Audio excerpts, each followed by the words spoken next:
நீதிமன்றத்தில் நிசப்தம் நிலவியது. கூண்டில் ஒரு பெண் நின்று கொண்டிருந்தாள். அவள் கண்களில் கண்ணீர் இருந்தது. ஆனால் முகத்தில் ஒரு பிடிவாதம் இருந்தது. அதன் பிறகு அவள் சொன்னது ஒட்டுமொத்த நீதிமன்றத்தையுமே உலுக்கியது. எனக்கு என் கணவர் மீண்டும் வேண்டும். இதை கேட்டதும் அங்கிருந்தவர்களின் ஆச்சரியத்திற்கு எல்லையே இல்லை. வழக்கறிஞர்கள் ஒருவரை ஒருவர் முழங்கையால் இடித்து சைகை காட்டிக் கொண்டனர். மற்ற வழக்குகளுக்காக வந்திருந்த மக்களும் திரும்பி திரும்பி அந்த பெண்ணை பார்க்க தொடங்கினர். இந்த பெண்ணுக்கு பைத்தியம் பிடித்து விட்டதா? ஒரு வழக்கறிஞர் முணுமுணுத்தார். மற்றொருவர் நையாண்டியாக சிரித்து கொண்டே சொன்னார், அட, இது என்ன நீதிமன்றமா அல்லது மளிகை கடையா? கணவர் என்ன ஒரு பொருளா?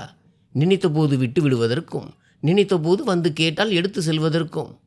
மக்கள் அவளை கேலி செய்து கொண்டிருந்தனர். அப்போது நீதிபதி தனது கம்பீரமான குரலில் கூறினார், அமைதி. நீதிமன்றத்தில் யாரையும் கேலி செய்யக்கூடாது. ஒவ்வொரு மனிதனுக்கும் தனது கருத்தை சொல்ல உரிமையுண்டு. அவள் 28 வயது சோனி, ஒரு பள்ளியில் தலைமை ஆசிரியை. அவளுடைய வழக்கறிஞர் எழுந்து நின்று மனுவை தாக்கல் செய்தார். மேன்மிதங்கிய நீதிபதி அவர்களே, எனது கட்சிக்காரர் சோனி அவர்கள் தனது முன்னாள் கணவர் பிரதீப்புடனான விவாகரத்து தீர்ப்பை ரத்து செய்ய விரும்புகிறார்.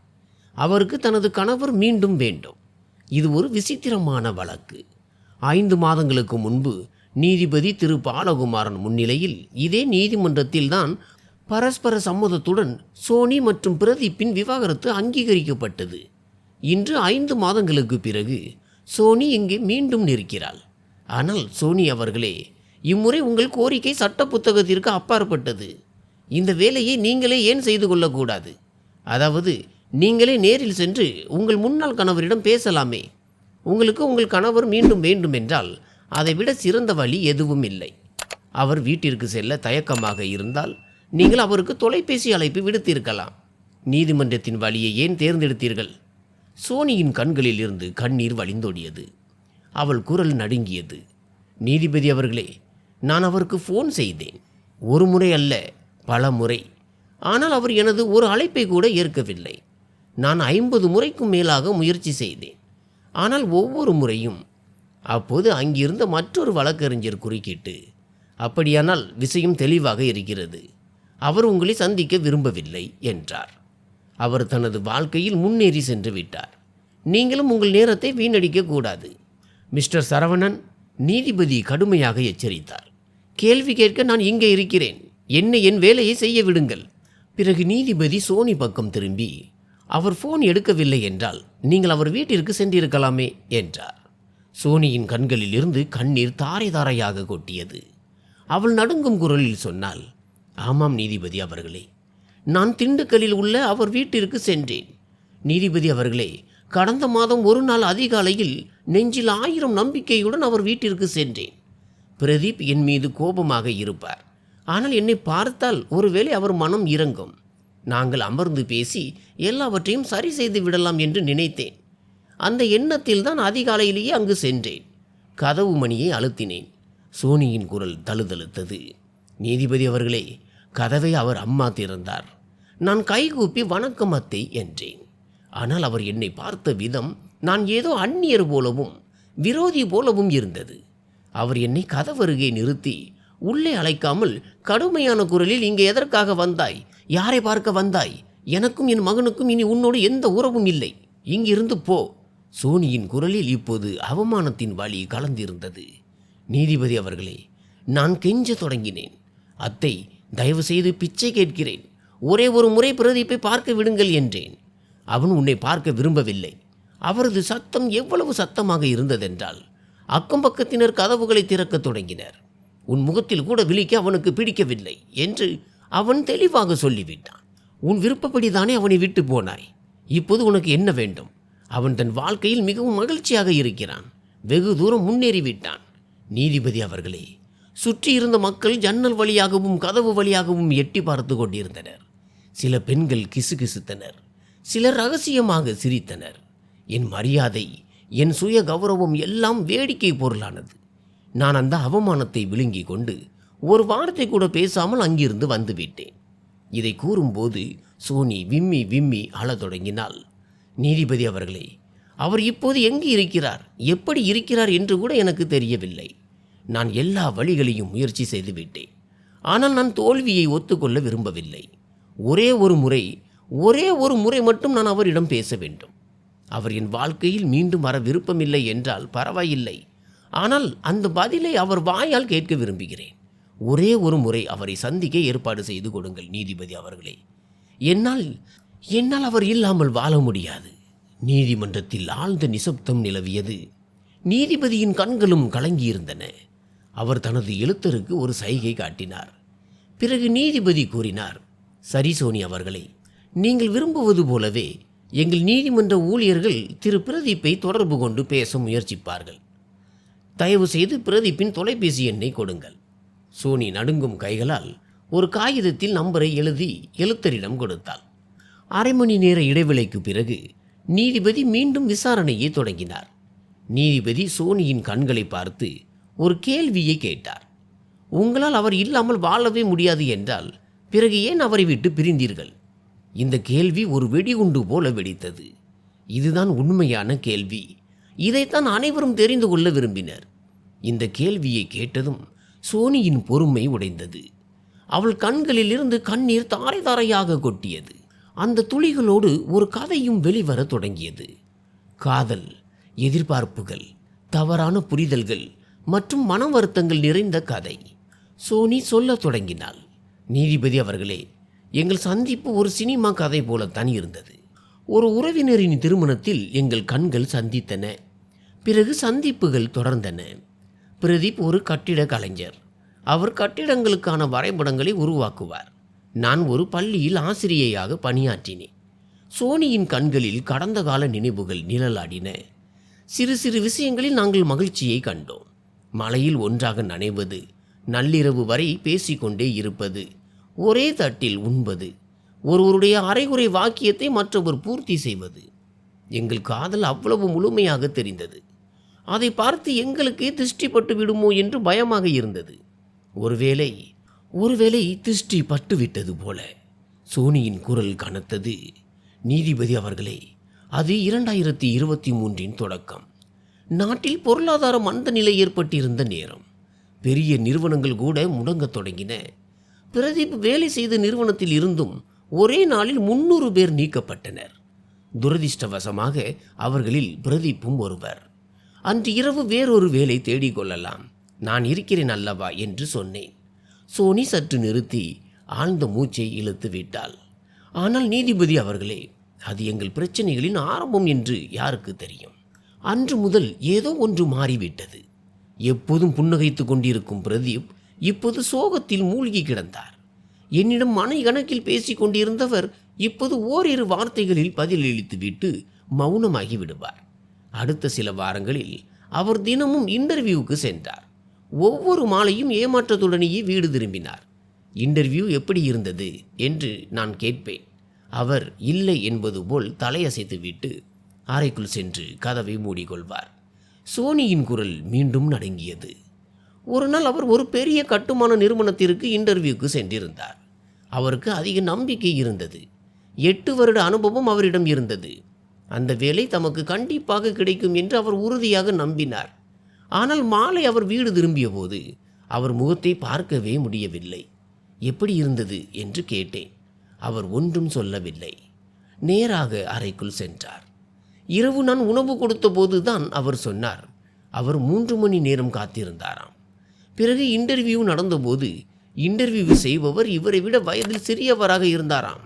அவர் பிரதீப்பின் ரெஸ்யூம் பார்த்துவிட்டு எந்த கேள்வியும் கேட்காமல் சொன்னாராம், உங்கள் முந்தைய நிறுவனம் உங்களை நீக்கிவிட்டது என்றால் கண்டிப்பாக உங்கள் வேலையில் ஏதோ குறை இருக்கிறது என்று தானே அர்த்தம். ஏனெனில் நல்ல ஊழியர்களை யாரும் வேலையை விட்டு நீக்க மாட்டார்கள். அந்த நிறுவனத்தில் நீங்கள் 8 வருடங்கள் உழைத்தீர்கள். அப்படி இருந்தும் உங்களை வைத்துக்கொள்ள அவர்கள் விரும்பவில்லை என்றால் உங்களிடம் அதற்குரிய தகுதி இல்லை என்றுதான் அர்த்தம். எனவே எங்களுக்கும் உங்களின் தேவை இல்லை. நீதிபதி அவர்களே, அன்று முதல் பிரதீப் உடைந்து போனார். முற்றிலும் சிதைந்து போனார்.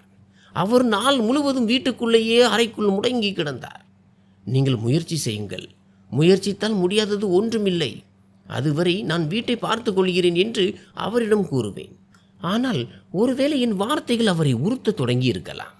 முன்பு காதலோடு செய்த கேலிகள் எல்லாம் இப்போது கிண்டலாக தெரிய தொடங்கின. நான் அவரது தோல்வியைக் கண்டு எள்ளி நகையாடுவதாகவே அவருக்கு தோன்றியது. ஒரு நாள் மாலை நான் மின்சார கட்டணத்தை செலுத்திவிட்டு வந்து சொன்னேன், நான் பில் கட்டிவிட்டேன் என்று. பிரதீப்பின் முகம் கோபத்தில் சிவந்தது. ஏன், நான் செத்து போய்விட்டேனா என்று கத்தினார்.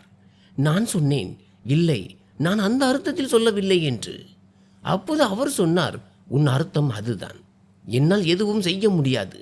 மனைவியின் பணத்தில் பிழைக்கும் ஒரு உதவாக்கரை நான் என்று தானே சொல்கிறாய். நீ வாயால் சொல்லாவிட்டாலும் உன் பேச்சில் இருந்து அது தெளிவாக தெரிகிறது. அதன் பிறகு பிரதீப் எழுந்து வெளியே சென்று விட்டார். அவர் நள்ளிரவில் தான் வீடு திரும்பினார். அவரது இந்த நடத்தை காரணமாக சில நேரங்களில் நானும் ஆத்திரத்தில் கத்துவேன். நான் உங்களுக்கு எல்லா வகையிலும் ஆதரவாக இருக்கிறேன், ஆனால் நீங்களோ என் மீதே உங்கள் கோபத்தை காட்டுகிறீர்கள் என்று. நானும் அவர் மீது கொஞ்சம் அதிருப்தியில் இருந்தேன். எங்கள் காதலின் இடத்தை இப்போது மௌனம் ஆக்கிரமித்து கொண்டது. எங்களின் சிரிப்பு சத்தத்தால் எதிரொலித்த அந்த வீட்டின் சுவர்கள் இப்போது ஒரு பாரமான அமைதியை போர்த்தி கொண்டன. இதற்கிடையில் எனது பள்ளியில் எனக்கு பதவி உயர்வு கிடைத்தது. நான் தலைமை ஆசிரியை ஆனேன். இந்த மகிழ்ச்சியான செய்தியுடன் நான் வீட்டிற்கு வந்தேன். இவ்வளவு பெரிய மகிழ்ச்சியை என் கணவருடன் பகிர்ந்து கொள்ள விரும்பினேன்.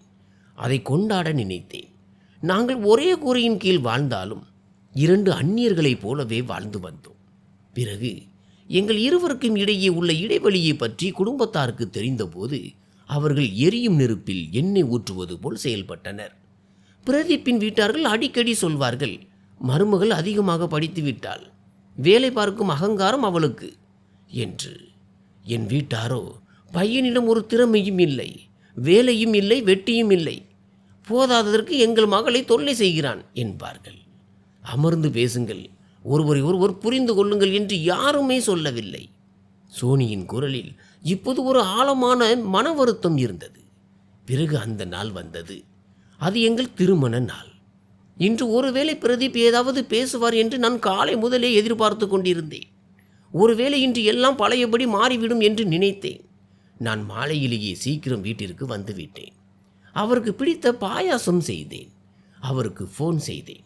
10 முறை, 15 முறை, 20 முறை. ஒவ்வொரு முறையும் ஃபோன் சுவிட்ச் ஆஃப் என்று வந்தது. என் நம்பிக்கைகள் அனைத்தும் உடைந்து கொண்டிருந்தன. ஒருவேளை ஏதேனும் விபத்து நடந்திருக்குமோ என்று பயந்தேன். அவருடைய நண்பர்களுக்கு ஃபோன் செய்ய தொடங்கினேன்.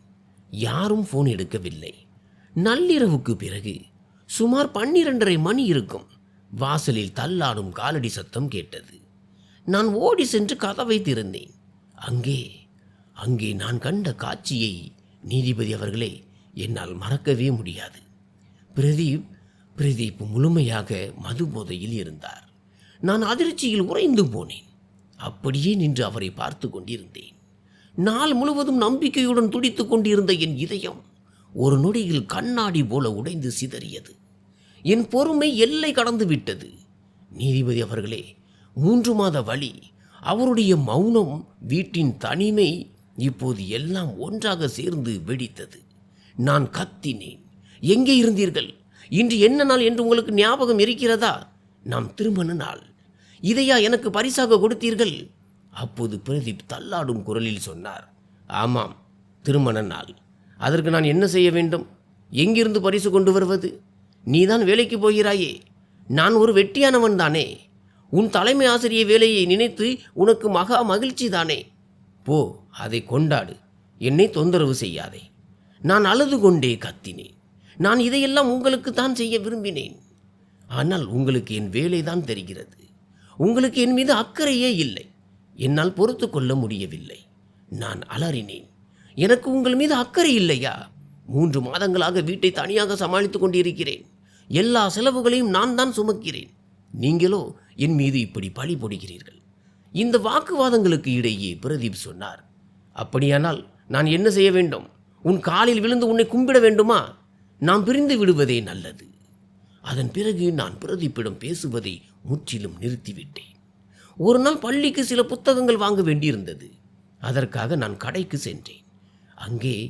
அங்கே ஒரு உணவகத்தின் கண்ணாடி ஜன்னல் வழியாக நான் பிரதீப்பை பார்த்தேன். அவர் தனியாக இல்லை. அவருக்கு முன்னால் ஒரு பெண் அமர்ந்திருந்தாள். அந்த நொடியில் என் மனதில் ஒரே ஒரு எண்ணம் தான் ஓடியது. இதுதான் காரணம். இதற்காகத்தான் திருமண நாளன்று கூட அவர் என்னிடம் அவ்வளவு மோசமாக நடந்து கொண்டார். இதற்காகத்தான் அவர் என்னை விட்டு பிரிய வேண்டும் என்று பேசினார். அவருடைய வாழ்க்கையில் வேறு யாரோ இருக்கிறார்கள். அன்று நான் வீட்டிற்கு சென்றபோது ஆத்திரத்தில் கொதித்து கொண்டிருந்தேன். மாலையில் பிரதீப் வீட்டிற்கு வந்தபோது நான் அவருக்காக காத்து கொண்டிருந்தேன். கதவு திறந்தவுடனேயே நான் நேரடியாக கேள்வியை கணையாக தொடுத்தேன். யார் அந்த பெண்? பிரதீப் அப்படியே நின்று விட்டார். அவருடைய முகத்தில் ஒரு விசித்திரமான பாவம் தெரிந்தது. அவர் கேட்டார், நீ எந்த பெண்ணை பற்றி பேசுகிறாய்? நான் கத்தினேன். அந்த பெண்தான். யாருடன் நீ உணவகத்தில் அமர்ந்திருந்தாயோ, உன் கையின் மேல் கையை வைத்துக் கொண்டிருந்தாலே, நீயும் சிரித்து கொண்டிருந்தாயே, அவளேதான். பிரதீப்பின் முகம் இறுகியது. அவர் கேட்டார், நீ அங்கே இருந்தாயா? அப்படியானால் நீ என்னை கண்காணித்துக் கொண்டிருக்கிறாயா? நான் சொன்னேன், கண்காணிக்கவில்லை, எதேச்சையாக பார்த்தேன். இப்போது சொல், யார் அவள்? அவர் மிகவும் குளிர்ந்த குரலில் சொன்னார், உனக்கு என் மேல் நம்பிக்கையே இல்லாத போது நான் என்ன விளக்கம் கொடுக்கப் போகிறேன்? யாரோ என் நெஞ்சில் கத்தியால் குத்தியது போல் இருந்தது. நான் சொன்னேன், அப்படியானால் ஏதோ தவறு இருக்கிறது என்பதை நீ ஒப்புக்கொள்கிறாய் என்று தானே அர்த்தம்? பிரதீப் கூறினார், நான் எதையும் ஒப்புக்கொள்ளவில்லை. நீயாகவே ஒரு முடிவுக்கு வந்து விட்டாய் அல்லவா? சரி, அப்படியே இருக்கட்டும். பிறகு நான் ஆத்திரத்தில் சொன்னேன், உன்னால் விளக்கம் கொடுக்க முடியாவிட்டால் இந்த உறவில் அர்த்தமே இல்லை. பிரதீப் சொன்னார், ஆமாம், எந்த அர்த்தமும் இல்லை. நம்பிக்கை இல்லாத இடத்தில் உறவு எதற்கு? அப்போது நான் சொல்லிவிட்டேன், அப்படியானால் இந்த உறவை இத்தோடு முடித்துக் கொள்வோம். அவர் என்னை தடுப்பார் அல்லது சமாதானப்படுத்துவார் என்று நினைத்தேன். ஆனால் அவர் கோபத்துடன் சொன்னார், போ, நல்லதுதான், என் வாழ்க்கையை விட்டு வெளியே போ. நானும் அந்த ஆத்திரத்திலேயே வீட்டை விட்டு வெளியேறினேன். ஒரு வாரம் கழித்து விவாகரத்துக்காக அவருடைய வழக்கறிஞரிடமிருந்து எனக்கு நோட்டீஸ் வந்தது. இதெல்லாம் உண்மைதானா என்று என்னால் நம்பவே முடியவில்லை. ஆனால் பிறகு என் அகங்காரம் பேசியது. அவரே நோட்டீஸ் அனுப்பிய பிறகு நான் ஒன்றும் அவருக்கு முன்னால் பணிய போவதில்லை. ஒட்டுமொத்த நீதிமன்றமே அவளுடைய வலியை உணர்ந்தது. சோனி தனது கதையை தொடர்ந்தாள். விவாகரத்துக்கு பிறகு நான் என் தாய் வீட்டிற்கு வந்துவிட்டேன். ஆரம்பத்தில் ஒரு விசித்திரமான சுதந்திரத்தை உணர்ந்தேன். எந்த பொறுப்பும் இல்லை, சண்டைகள் இல்லை, மன அழுத்தமும் இல்லை. அம்மா முதல் சகோதரர்கள் மற்றும் அண்ணி வரை எல்லோரும் என்னை மிக நன்றாக பார்த்து கொண்டனர். ஆனால் இதெல்லாம் அதிக நாட்கள் நீடிக்கவில்லை. சோனியின் குரல் நடுங்கியது. நான் என் அறையில் இருந்தேன். சமையல் அறையிலிருந்து பேசும் சத்தம் கேட்டது. நான் கதவருகே சென்று பார்த்தபோது என் 2 அண்ணிகளும் பேசிக் கொண்டிருந்ததை கேட்டேன். அட, இவள் என்ன வாழ்நாள் முழுவதற்கும் இங்கேயே வந்து அமர்ந்து விட்டாள்? விவாகரத்து வாங்கிவிட்டு தன் கணவனை சமாளிக்க தெரியவில்லை, இப்போது இங்கே வந்து ராணி போல் அமர்ந்திருக்கிறாள். நாம் எவ்வளவு காலம்தான் இதை பொறுத்து கொள்வது? இதை சொல்லும்போது சோனி அழத் தொடங்கினாள். நீதிபதி அவர்களே, அன்று அறைக்கு வந்து நான் விம்மி விம்மி அழுதேன். அன்றுதான் எனக்கு பிரதீப்பின் நினைவு வந்தது. என் கண்ணில் ஒரு துளி கண்ணீரை கூட அவர் பொறுத்து கொள்ளாத நாட்கள் அவை. நான் ஒரு சிறிய கவலையில் இருந்தால் கூட 1000 முறை என்னிடம் நலம் விசாரிப்பாரே. எனக்கு பிரதீப்பின் சின்ன சின்ன காதலின் விஷயங்கள் ஞாபகம் வர ஆரம்பித்தது. எனக்கு இப்பொழுதுதான் புரிந்தது, பிரதீப் மீது எந்த தவறும் இல்லை. அவர் மீது எவ்வளவு மன அழுத்தம் மற்றும் சமூக அழுத்தம் இருந்தது. நான் அவரை சற்று புரிந்து கொள்ள முயன்றிருந்தால், அவருடைய மன ரீதியான வீழ்ச்சியின் போது அவருக்கு துணையாக நின்றிருந்தால் இன்று எங்களுக்கு இந்த நிலை ஏற்பட்டிருக்காது. என் அண்ணன் மற்றும் அண்ணிகளுக்கு பாரமாக இருக்கக்கூடாது என்று நான் முடிவு செய்தேன். நான் திண்டுக்கல்லில் ஒரு சிறிய பிளாட் வாடகைக்கு எடுத்தேன். நான் சுதந்திரமாக இருப்பேன் என்று நினைத்தேன். ஆனால் நீதிபதி அவர்களே, அது காலி வீடு. சோனியின் குரல் தழுதழுத்தது. மாலையில் வேலை முடிந்து சோர்ந்து வீட்டுக்கு வரும்போது கதவை திறக்க யாரும் இருக்க மாட்டார்கள். முன்பு பிரதீப் எப்போதும் வாசலில் எனக்காக காத்திருப்பார். இப்பொழுதோ வெறும் இருட்டுதான் மிஞ்சியிருந்தது. இரவில் உணவு சமைத்தால் எதிரே உள்ள நாற்காலி காலியாக தெரியும். காலையில் எழுந்து டீ தயாரித்து தனியாக அமர்ந்து குடிக்கும் போது இதயம் பாரமாகி வலிக்கும். ஒவ்வொரு விஷயத்திலும் அவருடைய இல்லாமை என்னை துளைத்தது. ஒரு இரவு எனக்கு உடல்நிலை மிகவும் மோசமானது. கடுமையான காய்ச்சல். நான் தனியாக படுக்கையில் கிடந்தேன். என்னை கவனித்துக் கொள்ள யாரும் இல்லை. அந்த இரவு எனக்கு ஞாபகம் வந்தது. அந்த ஒரு மழைக்கால மாலை பொழுதில் நான் நனைந்து கொண்டே வீடு திரும்பியிருந்தேன். அன்று இரவு எனக்கு கடுமையான காய்ச்சல் ஏற்பட்டது. பிரதீப் இரவு முழுவதும் தூங்காமல் விழித்திருந்து என்னை பார்த்து கொண்டார். ஆனால் நீதிபதி அவர்களே, ஒரு நாள் என் வாழ்க்கையில் உண்மையாகவே ஒரு நிலநடுக்கம் ஏற்பட்டது. விவாகரத்து ஆகி 1.5 மாதங்களுக்கு பிறகு நான் ஒரு வணிக வளாகத்தில் பொருட்கள் வாங்கி கொண்டிருந்த போது திடீரென்று என் பார்வை ஒரு பெண்ணின் மீது விழுந்தது. அதே பெண், யாரை நான் பிரதீப்புடன் உணவகத்தில் பார்த்தேனோ அவளேதான். என் இரத்தம் கொதித்தது. கைகால்கள் நடுங்க தொடங்கின. என்னால் சும்மா இருக்க முடியவில்லை. அவளிடம் நேரடியாக கேட்டேன், உங்களுக்கும் பிரதீப்பிற்கும் இடையே என்ன நடந்து கொண்டிருக்கிறது? அவள் திடுக்கிட்டு போனாள். என்ன சொல்கிறீர்கள் என்றாள். நான் சொன்னேன், நான் உங்களை அவருடன் உணவகத்தில் பார்த்தேன். நீங்கள் இருவரும் மிகவும் மகிழ்ச்சியாக இருந்தீர்கள். நீங்கள் அவர் கையின் மேல் கை வைத்திருந்தீர்கள். ஆனால் இதை கேட்டதும் ரியாவின் கண்கள் விரிந்தன. அவள் சொன்னாள், ஓ கடவுளே, உங்களுக்கு தவறான புரிதல் ஏற்பட்டு விட்டது. தயவு செய்து என்னுடன் வாருங்கள், நான் எல்லாவற்றையும் விளக்குகிறேன். நாங்கள் அருகில் உள்ள ஒரு உணவகத்தில் அமர்ந்தோம். ரியா என்னிடம் உண்மையை சொன்னாள். அவள் சொன்னாள், சோனி, நானும் பிரதீப்பும் ஒரே நிறுவனத்தில் வேலை செய்தோம். 2 வருடங்கள் ஒன்றாக பணியாற்றினோம். அவருடைய வேலை போனபோது நான் மிகவும் வருத்தப்பட்டேன். நான் இப்போது மற்றொரு நிறுவனத்தில் மனிதவள அதிகாரியாக இருக்கிறேன். பிரதீப்பிற்கு வேலை கிடைக்கவில்லை என்று தெரிந்தபோது அவருக்கு உதவ வேண்டும் என்று நினைத்தேன். அவருக்காக சில இன்டர்வியூ ஏற்பாடு செய்தேன். என் நிறுவனத்திலும் முயற்சி செய்தேன். நாங்கள் வெறும் நண்பர்கள் தான் சோனி, வெறும் நண்பர்கள். என் தலை சுற்றத் தொடங்கியது. நான் என்னை கட்டுப்படுத்தி கொண்டு கேட்டேன், அப்படியானால் உணவகத்தில் ஏன் அவர் கையை பிடித்தீர்கள்? ரியா சிரித்து கொண்டே சொன்னாள், அதுவா, அன்று நான் அவருக்கு ஒரு பெரிய நிறுவனத்தில் இன்டர்வியூ பற்றிய ஒரு நற்செய்தியை சொன்னேன். அவருக்கு தைரியம் சொல்வதற்காகவே அவர் கையின் மேல் கை வைத்தேன். கவலைப்படாதீர்கள், இந்த வேலை உங்களுக்கு கிடைத்துவிடும் என்று சொன்னேன். இது வெறும் நட்பு தான் சோனி. அந்த நொடியில் பூமி பிளந்து நான் அதற்குள் புதைந்து விட மாட்டோமா என்று தோன்றியது. நண்பர்கள், வெறும் நண்பர்கள். பிறகு ரியா என்னிடம் இன்னும் பல விஷயங்களை சொன்னாள். நீதிபதி அவர்களே, அவள் சொன்னாள், சோனி, பிரதீப் உன்னை உயிருக்கு உயிராக நேசிக்கிறார். நான் அவரை சந்திக்கும் போதெல்லாம் அவர் உன்னை பற்றி மட்டும்தான் பேசுவார். நான் அவரிடம் பேச சொல்லி எவ்வளவு வற்புறுத்தினேன். எல்லாவற்றையும் உன்னிடம் பகிர சொன்னேன். ஆனால் அவரோ உன் மீது பாரமாக இருக்க விரும்பவில்லை என்று கூறினார். தன் காலில் சொந்தமாக நின்று உன்னை மகிழ்ச்சியாக வைத்திருக்க வேண்டும் என்று அவர் விரும்பினார். பிறகு நீதிபதி அவர்களே, ரியா எனக்கு மிகப்பெரிய உண்மையை கூறினாள். அவள் சொன்னாள், உங்கள் திருமண நாளன்று பிரதீப் மிகவும் சோகமாக இருந்தார். அவர் மது அருந்தியதற்கு காரணம், அன்று அவருக்கு மற்றொரு வேலைவாய்ப்பு நிராகரிக்கப்பட்டது. ஒரு பெரிய இன்டர்வியூவில் அவர் தோல்வியடைந்து முற்றிலும் உடைந்து போயிருந்தார். நான் அவருக்கு ஃபோன் செய்து தைரியம் சொல்ல முயன்றேன். ஆனால் அவரோ, நான் எப்படி சோனி முன்னால் போய் நிற்பேன் என்று கூறி வருந்தினார். இன்று எங்கள் திருமண நாள், ஆனால் நான் வெறும் கையுடன் இருக்கிறேனே. சோனி விம்மி விம்மி அழத் தொடங்கினாள். நீதிபதி அவர்களே, அன்று இரவு அவர் அவ்வளவு மனவேதனையில் இருந்ததால் தான் மது அருந்தினார். நான் அவர் மீதே கத்தினேன், ஏளனம் செய்தேன், அவரை சந்தேகித்தேன். எல்லாவற்றிற்கும் மேலாக அவரிடமிருந்து விவாகரத்தை கேட்டேன். இப்போது இந்த 5 மாதங்கள் 5 யுகங்களைப் போல கழிந்தன. நான் பிரதீப்பை மட்டுமல்ல, என் வாழ்க்கையையே தொலைத்து விட்டேன் என்பதை புரிந்து கொண்டேன். சோனியின் கதையை கேட்டு நீதிமன்றமே நிசப்தமானது. பலரது கண்கள் கலங்கியிருந்தன. அப்போது எழுத்தர் வந்து நீதிபதியின் காதில் சொன்னார், திரு பிரதீப் வந்துவிட்டார். நீதிபதி தலையசைத்து விட்டு எல்லாம் தெரிந்திருந்தும் ஒரு கேள்வியை கேட்டார். சோனி அவர்களே, உங்களுக்கும் பிரதீப்பிற்கும் இடையிலான சண்டைக்கு உண்மையான காரணம் என்ன என்று நீங்கள் நினைக்கிறீர்கள்?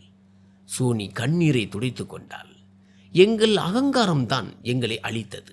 ஒரு உறவு முறிவது என்பது ஒரே நாளில் நடக்கும் விஷயம் அல்ல. அது நாங்கள் இருவரும் தினமும் செய்து வந்த சிறிய தவறுகளின் விளைவுதான். அவர் என்னிடம் பேச விரும்பவில்லை என்று நான் நினைத்தேன். நான் வீட்டை வழிநடத்தினேன், பணம் சம்பாதித்தேன். அதனால் நான் செய்வது சரி என்றும் அவர் செய்வது தவறு என்றும் நினைத்தேன். நீதிபதி அவர்களே, இதுதான் எங்கள் உறவில் செய்த மிகப்பெரிய தவறு. நாங்கள் பேசுவதை நிறுத்திவிட்டோம். ஒரே வீட்டில் வாழ்ந்தும் பிரதீப்பின் மனதில் என்ன ஓடுகிறது என்பதை அறிய நான் முயலவே இல்லை. பேச்சுவார்த்தை இல்லாத இடத்தில்தான் நீதிபதி அவர்களே சந்தேகம் பிறக்கிறது. பிரதீப்பை ரியாவுடன் உணவகத்தில் பார்த்தபோது கண்டிப்பாக ஏதோ தவறு நடக்கிறது என்று என் மனம் எண்ணியது. எங்களுக்கிடையேயான அந்த நம்பிக்கையின் நூல் அருந்துவிட்டதால் நானே ஒரு கற்பனை கதையை உருவாக்கி கொண்டேன். சோனியின் குரல் தழுதழுத்தது.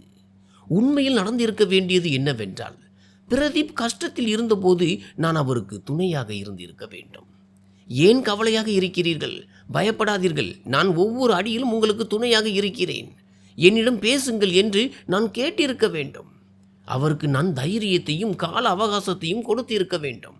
ஆனால் நான் என்ன செய்தேன்? அவர் மீது கத்தினேன், அவரை சந்தேகித்தேன், என் அகங்காரத்தை உறவை விட மேலாக கருதினேன்.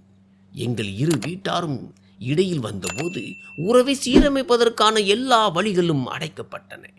என் வீட்டார் நான் செய்வது சரி என்றார்கள். பிரதீப்பின் வீட்டாரோ அவர் பக்கம் நின்றார்கள். ஆனால் உண்மை என்னவென்றால், நீதிபதி அவர்களே, சோனி தனது பேச்சை முடித்தவாறு கூறினாள், எங்கள் உறவு மூன்றாவது நபரால் முறியவில்லை. எங்கள் உறவு முறிந்ததற்கு தகவல் தொடர்பு இல்லாமை, சந்தேகம் மற்றும் அகங்காரம் ஆகியவையே காரணம். இவைதான் கணவன் மனைவி அடிக்கடி செய்யும் 3 தவறுகள். இதன் மூலம் தங்கள் அழகான உறவை அவர்களே அழித்துக் கொள்கிறார்கள். எனக்கு மீண்டும் ஒரு வாய்ப்பு கிடைத்தால் நான் இந்த தவறுகளை திரும்ப செய்ய மாட்டேன் என்று சத்தியம் செய்கிறேன். நான் முதலில் கேட்பேன், பிறகு பேசுவேன். நான் நம்பிக்கை வைப்பேன், சந்தேகம் கொள்ள மாட்டேன். எப்போதும் என் காதலை என் அகங்காரத்திற்கு மேலாக வைப்பேன். எனக்கு என் கணவர் வேண்டும், ஏனெனில் அவர் இல்லாமல் என் வாழ்க்கை முழுமையடையாது. சோனி இதையெல்லாம் சொல்லிக் கொண்டிருந்த போது பிரதீப் நீதிமன்றத்தின் வாசலில் நின்றிருந்தார். நடந்தது என்னவென்றால், நீதிமன்ற எழுத்தர் பிரதீப்பை அழைத்த போது அவர் திண்டுக்கல்லில் இருப்பது தெரிய வந்தது. நீதிமன்றத்திற்கு அருகிலேயே ஒரு கட்டுமான பணியிடத்தில் அவர் வேலை பார்த்து கொண்டிருந்தார்.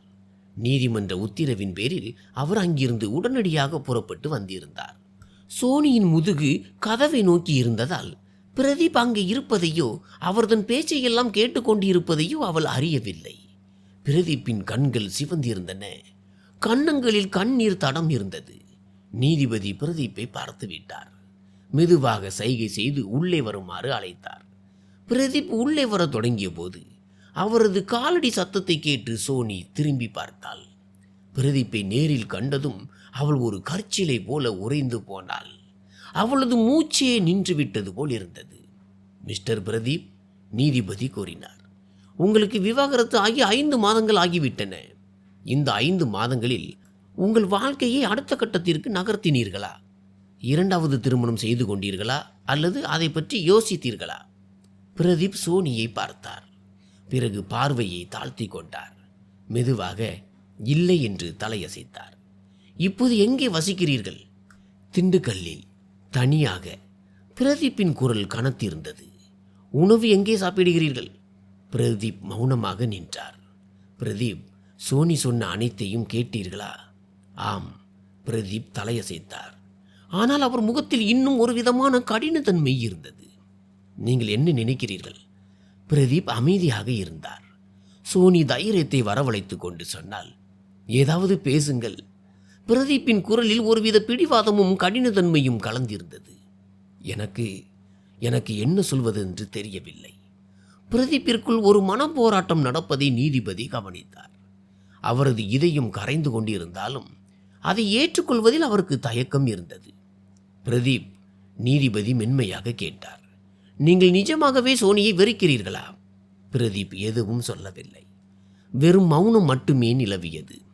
இந்த 5 மாதங்களில் நீங்கள் மகிழ்ச்சியாக இருந்தீர்களா அல்லது அதற்கு முன்பு மகிழ்ச்சியாக இருந்தீர்களா? அப்போதும் மௌனம். சோனி அழுது கொண்டே சொன்னாள், பிரதீப், என்னை மன்னித்து விடு. நான் பல தவறுகள் செய்துவிட்டேன் என்று எனக்கு தெரியும். பிரதீப்பிற்குள் ஒரு பெரிய புயலே வீசிக்கொண்டிருந்தது. பிரதீப்பிடம் இன்னும் ஒருவித தயக்கம் இருப்பதை நீதிபதி புரிந்து கொண்டார். அவர் ஒரு விசித்திரமான முறையை கையாண்டார். பிரதீப், நீதிபதி கேட்டார், உங்கள் மொபைல் போனில் உங்கள் திருமணத்தின் போதோ அல்லது அதற்கு பிறகோ நீங்கள் இருவரும் ஒன்றாக இருக்கும் புகைப்படங்கள் ஏதேனும் இருக்கிறதா? இந்த கேள்வியை கேட்டு அங்கிருந்த அனைவருக்கும் விசித்திரமாக இருந்தது. பிரதீப்பும் வியப்புடன் நீதிபதியை பார்த்தார். ஆம், இருக்கிறது. பிரதீப் மெதுவாக சொன்னார். அவற்றை எனக்கு காட்ட முடியுமா? உங்களுக்கு மிகவும் பிடித்தமான ஏதாவது ஒரு புகைப்படம். பிரதீப் தயக்கத்துடன் தனது மொபைல் போனை எடுத்தார். கேலரி திறந்து தேடத் தொடங்கினார். திடீரென்று ஒரு புகைப்படத்தில் அவரது விரல் நின்றது. அவரது கண்கள் கலங்கின. இதுதான். பிரதீப் தனது மொபைலை நீட்டினார். நீதிபதி அந்த புகைப்படத்தை பார்த்தார். அதில் சோனியும் பிரதீப்பும் ஒரு மருத்துவமனைக்கு வெளியே நின்று கொண்டிருந்தனர். சோனியின் தலையில் கட்டு போடப்பட்டிருந்தது. பிரதீப் அவளுக்கு துணையாக தாங்கி பிடித்து கொண்டு நின்றார். இருவர் முகத்திலும் சோர்வு தெரிந்தது. ஆனால் அவர்களின் கண்களில் காதல் ததும்பியது. இது எந்த நாளில் எடுக்கப்பட்ட புகைப்படம் என்று நீதிபதி கேட்டார். பிரதீப்பின் குரல் நடுங்கியது. அவர் அந்த புகைப்படத்தையே பார்த்து கொண்டிருந்தார். ஏதோ அந்த நாளுக்கே மீண்டும் சென்று விட்டது போல. இது திருமணம் முடிந்து ஓராண்டுக்கு பிறகு எடுத்த புகைப்படம். பிரதீப் மெதுவாக சொல்லத் தொடங்கினார். அன்று சோனி பள்ளியில் இருந்தபோது ஒரு விபத்து ஏற்பட்டு விட்டதாகவும் அவளை மருத்துவமனைக்கு கூட்டி செல்வதாகவும் எனக்கு தகவல் வந்தது. அந்த நிமிடமே என் கைகால்கள் சில்லிட்டு போயின. நான் ஓட்டமும் நடையுமாக மருத்துவமனைக்கு சென்றேன். இதை சொல்லும்போது பிரதீப் அழத் தொடங்கினார். நான் அவளை மருத்துவமனையில் பார்த்தபோது அவள் தலையில் இருந்து இரத்தம் வழிந்து கொண்டிருந்தது. உடல் எங்கும் காயங்கள். நான் அங்கேயே உட்கார்ந்து விட்டேன். அவளை இழந்து விடுவேனோ என்று எனக்கு தோன்றியது. சோனியும் இப்போது விம்மி விம்மி அழுது கொண்டிருந்தாள். அவளுக்கு அந்த நாள் நினைவுக்கு வந்தது. பிரதீப் தொடர்ந்து கூறினார். காயம் ஆழமாக இருப்பதாகவும் தையல் போட வேண்டும் என்றும் மருத்துவர் கூறினார். நான் அறுவை சிகிச்சை அறைக்கு வெளியே அமர்ந்து இறைவனிடம் வேண்டிக் கொண்டே இருந்தேன். அவளை மட்டும் காப்பாற்றி விடுங்கள். என்னிடமிருந்து எதை வேண்டுமானாலும் எடுத்துக்கொள்ளுங்கள். ஆனால் அவளை என்னிடமிருந்து பிரித்து விடாதீர்கள் என்று வேண்டினேன். அவள் வெளியே கொண்டு வரப்பட்ட போது மயக்கத்தில் இருந்தாள். நான் அவளுக்கு அருகிலேயே அமர்ந்து இரவு முழுவதும் தூங்காமல் விழித்திருந்தேன். ஒவ்வொரு 2 நிமிடத்திற்கும் அவளது சுவாசத்தை சோதித்து கொண்டே இருந்தேன். அவள் கையை இறுக பிடித்து கொண்டிருந்தேன். அதிகாலையில் அவள் கண்கள் திறந்தபோது என்னை பார்த்து சொன்னாள், பிரதீப், நீ ஏன் அழுகிறாய்? நான் நலமாகத்தான் இருக்கிறேன். நான் அவளை கட்டிப்பிடித்து கொண்டு சத்தமாக அழத் தொடங்கினேன். நான் சொன்னேன், நீ இல்லாமல் வாழ்வதை என்னால் கற்பனை செய்து கூட பார்க்க முடியாது. நீதான் என் வாழ்க்கை. மருத்துவமனையிலிருந்து வீடு திரும்புவதற்கு முன்பு ஒரு நர்ஸ் எங்களை இப்படி புகைப்படம் எடுத்தார். பிரதீப் தனது மொபைல் போனை பார்த்தார். நான் இந்த புகைப்படத்தை தான் எனது போனின் வால்பேப்பராக வைத்திருந்தேன். ஏனெனில் வாழ்க்கையில் மிகவும் விலை உயர்ந்த விஷயம் காதல்தான். பணமோ வேலையோ அல்ல என்பதை இந்த புகைப்படம் எனக்கு நினைவூட்டி கொண்டே இருந்தது. ஆனால் பிறகு பிரதீப்பின் குரல் உடைந்தது. என் வேலை பறிபோன போது எங்கள் உண்மையான செல்வம் எங்கள் காதல் என்பதை நான் மறந்துவிட்டேன். என் அகங்காரத்தை என் காதலுக்கு மேலாக ஆதிக்கம் செலுத்த விட்டுவிட்டேன். பிரதீப் சோனியை பார்த்தார். அவரது கண்கள் சிவந்திருந்தன. கன்னங்களில் கண்ணீர் வழிந்து கொண்டிருந்தது.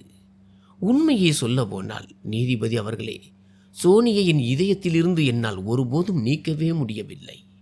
என் பக்கமும் தவறு இருந்தது. என் தோல்வியின் கோபத்தை நான் அவள் மீது காட்டிக் கொண்டிருந்தேன். அவளை புரிந்து கொள்ள நான் முயற்சி செய்யவே இல்லை. எனது நடத்தை அவளை என் மீது சந்தேகப்பட வைத்தது. எனது அகங்காரத்தால் அவளுக்கு விளக்கம் கொடுப்பது கூட அவசியம் இல்லை என்று நினைத்து விட்டேன். எல்லாம் முடிந்து விட்டது என்று நானே முடிவு செய்தேன். பிறகுதான் எனக்கும் என் தவறு புரிந்தது. ஆனால் ஒருவேளை அகங்காரத்தின் சுவர்கள் உணர்ச்சிகளை விட உயரமாகிவிட்டன போலும். சோனியிடம் பேசுவதற்கோ அல்லது புதிய தொடக்கத்தை ஏற்படுத்துவதற்கோ எனக்கு ஒருபோதும் தைரியம் வரவில்லை. இந்த 5 மாதங்களில் ஒவ்வொரு நாளும் சோனியின் நினைவு வந்தது. ஒவ்வொரு இரவும் அவளது புகைப்படங்களையே பார்த்து கொண்டிருப்பேன். பல முறை அவளுக்கு போன் செய்ய நினைத்தேன். ஆனால் அவள் என்னிடம் பேசுவாளா என்று யோசித்து தயங்கினேன். நான் அவளுக்கு தகுதியற்றவன் அல்ல என்று எனக்கு தோன்றியது. அவள் வீட்டிற்கு வந்திருந்தாள் என்று என் அம்மா சொன்னபோது என் இதயம் உடைந்து விட்டது. எனக்கு தெரிந்திருந்தால் நான் கண்டிப்பாக அவளை சந்தித்திருப்பேன். ஆனால் என் அம்மா என் நன்மைக்காகத்தான் அப்படி செய்கிறார் என்று நினைத்து விட்டேன். சோனியும் பிரதீப்பும் இப்போது ஒருவரை ஒருவர் பார்த்து கொண்டிருந்தனர். அவர்களின் கண்களில் காதல் இருந்தது, மன்னிப்பு இருந்தது, மற்றும் ஒரு புதிய தொடக்கத்திற்கான நம்பிக்கையும் இருந்தது. நீதிபதி தனது கண்ணாடியை கழற்றி தன் கண்களை துடைத்துக் கொண்டார். பிறகு அவர் சொன்னார், நல்ல வேலை, காலம் கடந்து விடாமல் உங்களுக்கு இந்த உண்மை புரிந்துவிட்டது. நீங்கள் இன்னும் இளையவர்கள். உங்கள் இருவருக்கும் 2வது வாய்ப்பு கிடைக்கிறது. அவர் ஒரு பெருமூச்சு விட்டார். இல்லை என்றால் இந்த நீதிமன்றத்திற்கு ஒரு வழக்கு வந்திருந்தது. அதில் கணவனுக்கு 58 வயது, மனைவிக்கோ 56 வயது. பிறகுதான் அந்த கணவனுக்கு தன் மீதமுள்ள காலத்தை தன் மனைவியுடன் கழிக்க வேண்டும் என்ற உணர்வு வந்தது. நீதிமன்றத்தில் அனைவரும் இதை கூர்ந்து கவனித்துக் கொண்டிருந்தனர். நீதிபதி தொடர்ந்து கூறினார், அந்த கணவன் தன் வேலைக்கு மட்டுமே முக்கியத்துவம் கொடுத்து வந்தான். எப்போதும் வேலையிலேயே மூழ்கி கிடப்பான். அவனுடைய மனைவி வீட்டை பார்த்து கொண்டாள், பிள்ளைகளை வளர்த்தாள்.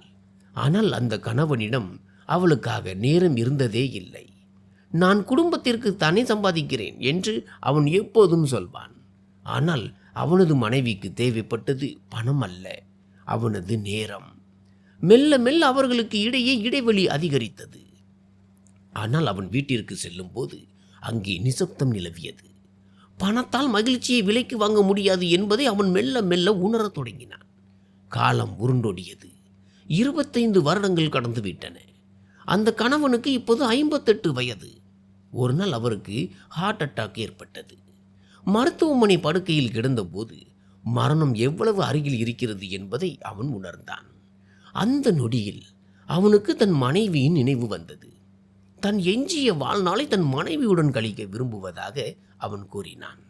அப்போது அவனது மனைவிக்கும் 56 வயதாகிவிட்டது. 25 ஆண்டுகளுக்கு பிறகு இது புரிகிறதா என்று நீதிபதி கேட்டார். அதற்கு அந்த மனிதன் அழுது கொண்டே கூறினான், நீதிபதி அவர்களே, வாழ்க்கையின் உண்மையான மகிழ்ச்சி எங்கே இருக்கிறது என்பதை புரிந்து கொள்ள எனக்கு 25 வருடங்கள் ஆகிவிட்டன. இது எனக்கு முன்பே புரிந்திருக்க கூடாதா? அவனுடைய மனைவியும் நீதிமன்றத்திற்கு வந்திருந்தாள். அவளது முகத்தில் முதுமையின் ரேகைகள் தெரிந்தன. ஆனால் அவளது கண்களில் இன்னும் அதே காதல் இருந்தது. அவர்கள் ஒருவரை ஒருவர் மன்னித்து விட்டனர். மீதமுள்ள வாழ்க்கையை ஒன்றாக கழிக்க முடிவெடுத்தனர். சோனியும் பிரதீப்பும் ஆச்சரியத்துடன் ஒருவரை ஒருவர் பார்த்து கொண்டனர். ஆம், நீதிபதி கூறினார், நானும் என் மனைவியும் 25 வருடங்கள் பிரிந்து வாழ்ந்த பிறகு மீண்டும் ஒன்றாக வாழத் தொடங்கினோம். இப்போது நாங்கள் 4 வருடங்களாக ஒன்றாக இருக்கிறோம். இந்த 4 வருடங்கள் தான் எங்கள் வாழ்க்கையின் மிக அழகான வருடங்கள். சோனி விம்மி விம்மி அழுதாள். பிரதீப்பின் சட்டையை தன் கைகளால் இறுக பற்றி கொண்டு அழுது கொண்டே இருந்தாள். அவளது அழுகுரல் நீதிமன்றம் முழுவதும் எதிரொலித்தது. பிரதீப்பும் அழுது கொண்டிருந்தார். பிரதீப் சோனியை தன்னிடமிருந்து சற்றே விலக்கி தனது 2 கைகளாலும் அவளது முகத்தை தாங்கினார். வா, வீட்டிற்கு போகலாம். எங்கே என்று சோனி அப்பாவித்தனமாக கேட்டாள். பிரதீப் புன்னகைத்து நமது வீட்டிற்கு என்றார். இருவரும் கைகோர்த்து கொண்டு நீதிமன்றத்தை விட்டு வெளியே நடக்கத் தொடங்கினர். ஆனால் செல்வதற்கு முன் கைகூப்பி நீதிபதிக்கு தங்கள் நன்றியை தெரிவித்துக் கொண்டனர். அவர்கள் முகத்தில் கண்ணீர் இருந்தது. ஆனால் அந்த துளிகளுக்கு பின்னால் ஒரு புதிய விடியலின் புன்னகையும் இருந்தது. நீதிபதி புன்னகைத்தார். அவர் தனது மொபைல் போனை எடுத்து தனது மனைவியின் நம்பரை அழைத்தார். ஹலோ, ஆமாம், நான் நீதிமன்றத்திலிருந்து கிளம்புகிறேன். வீட்டிற்கு வந்து கொண்டே இருக்கிறேன். அப்புறம் கேள், ஒரு அழகான புடவை உடுத்தி தயாராக இரு. இன்று நாம் இருவரும் வெளியே உணவகத்திற்கு செல்லலாம். இல்லை, விசேஷமான காரணம் ஒன்றுமில்லை. சும்மாதான் உன்னுடன் சிறிது நேரம் செலவிட வேண்டும் என்று தோன்றியது. நீதிமன்றத்திற்கு வெளியே பிரதீப்பும் சோனியும் நின்றனர். பிரதீப் சோனியின் முகத்தை தன் கைகளில் ஏந்தி சொன்னார், சோனி, நான் உனக்கு ஒரு வாக்குறுதி அளிக்க விரும்புகிறேன். இனி என்ன நடந்தாலும் சரி, நாம் பேசுவதை நிறுத்தவே மாட்டோம்.